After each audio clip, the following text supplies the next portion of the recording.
ಬಾಗಲಕೋಟೆ ಜಿಲ್ಲೆಯ ಬಂಡಿಗಣಿ ಕಾರ್ಯಕ್ರಮದಲ್ಲಿ ಸಿಎಂ ಸಿದ್ದರಾಮಯ್ಯ ಭಾಷಣ. ವಿಶ್ವಶಾಂತಿಗಾಗಿ ಸರ್ವಧರ್ಮ ಮಹಾಸಂಗಮ ಕಾರ್ಯಕ್ರಮದಲ್ಲಿ ಸಂತೋಷದಿಂದ ಭಾಗವಹಿಸಿದ್ದೇನೆ.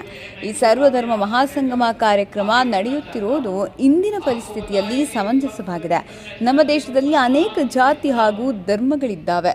ಜಾತಿ ಧರ್ಮಗಳನ್ನು ನಾವು ಮಾಡಿರೋದಲ್ಲ, ಮೊದಲಿನಿಂದಲೂ ಬೆಳೆದುಕೊಂಡು ಬಂದಿವೆ. ನಾವು ಯಾವುದೇ ಧರ್ಮ ಜಾತಿಗೆ ಸೇರಿದ್ರೂ ಸಹ ಬೇರೆ ಜಾತಿಯವರನ್ನ ಪ್ರೀತಿಸಬೇಕು ವಿನಃ ದ್ವೇಷಿಸಬಾರದು.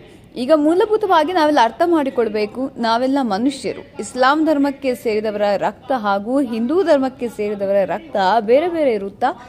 ನಾವೆಷ್ಟು ಸ್ವಾರ್ಥಿಗಳಾಗಿದ್ದೇವೆ ಅಂದರೆ ನಮಗೇನಾದರೂ ಆಗಿ ರಕ್ತ ಬೇಕಾದರೆ ಆಗ ಯಾವುದೇ ಜಾತಿ ಧರ್ಮ ನೋಡಲ್ಲ. ಕಾಯಿಲೆ ವಾಸಿ ಆಗಬೇಕಪ್ಪ ದೇವರೇ ರಕ್ತ ಹಾಕಿ ಅಂತೀವಿ. ಇದು ನ್ಯಾಯನ ಧರ್ಮನ? ಅದಕ್ಕೆ ಶರಣರು ಹೇಳಿದ್ದಾರೆ, ದಯವಿಲ್ಲದ ಧರ್ಮ ಯಾವುದಯ್ಯ, ದಯವೇ ಧರ್ಮದ ಮೂಲವಯ್ಯ ಎಂದು ಹೇಳಿದ್ದಾರೆ. ನಾನು ಹುಟ್ಟಬೇಕಾದ್ರೆ ಕುರುಬ ಜಾತಿಯಲ್ಲೇ ಹುಟ್ಟಬೇಕು ಅಂತ ಅರ್ಜಿ ಹಾಕ್ಕೊಂಡಿದ್ನ. ನಮ್ಮ ಅಪ್ಪ ಅಮ್ಮ ಕುರುಬ ಜಾತಿಯವರು, ಹಾಗಾಗಿ ನಾನು ಕುರುಬ ಜಾತಿಯಲ್ಲಿ ಹುಟ್ಟಿದೆ. ಅದಕ್ಕಿಂತ ಮೂಲವಾಗಿ ನಾನೊಬ್ಬ ಮನುಷ್ಯ.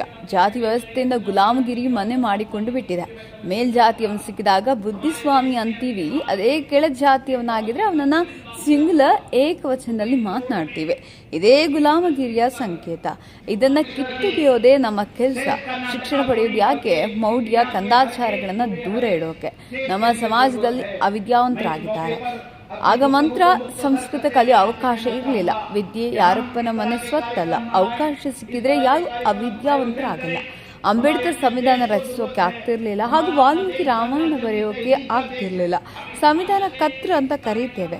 ನಮಗೆ ಅವಕಾಶ ಸಿಗಲಿಲ್ಲ, ನಾವು ಅವಿದ್ಯಾವಂತರಾದ್ವಿ. ಅವಕಾಶ ಸಿಕ್ತು, ನಾವು ವಿದ್ಯಾವಂತರಾಗ್ತೇವೆ. ಇಬ್ಬರು ಸಿಸ್ಟರ್ಸ್ ಹಾಗೂ ಅಣ್ಣಂದರು ಅವಿದ್ಯಾವಂತರು. ಸಿದ್ದರಾಮಯ್ಯಗೆ ಮಾತ್ರ CM ಆಗೋ ಯೋಗ ಕೊಟ್ಟನ ದೇವರು. ಇನ್ನುಳಿದ ನಮ್ಮ ಇಬ್ರು ಅಣ್ಣಂದಿರಿಗೆ ಯಾಕೆ ಯೋಗ ಸಿಗಲಿಲ್ಲ? ಈ ಮೌಢ್ಯಗಳನ್ನ ನಾವು ಬಿಡಬೇಕು. ಈಗ ನಿನ್ನೆ ಅವರು ಬೆಂಗಳೂರು ನಡಿಗೆ ಅಂತ ಕಾರ್ಯಕ್ರಮ ಇಟ್ಕೊಂಡಿದ್ದಾರೆ. ಮತ್ತೆ ಲಾಲ್ಬಾಗ್ ಹೋಗಿದ್ರು, ಇವರು JP ಪಾರ್ಕ್ ಕೂಡ ಹೋಗಿದ್ರು. ಅಲ್ಲಿ ಗಲಾಟೆ ಮಾಡಲಿಕ್ಕೆ ಪ್ರಾರಂಭ ಮಾಡಿದ್ದಾರೆ. ಅವರು ವೇದಿಕೆ ನಿರ್ಮಾಣ ಮಾಡಿದ್ರು. ವೇದಿಕೆಗೆ ಬಂದು ಕೂತ್ಕೊಂಡು ಅವ್ರ ಅಭಿಪ್ರಾಯ ಹೇಳ್ಬೋದಾಗಿತ್ತು. ಅದನ್ನ ಬಿಟ್ಟು ಅವ್ರ ಅಭಿಪ್ರಾಯ ಹೇಳ್ದೇನೆ ಬೇರೆ ಎಲ್ಲ ಮಾತಾಡಿದ್ರೆ ಏನ್ ಪ್ರಯೋಜನ?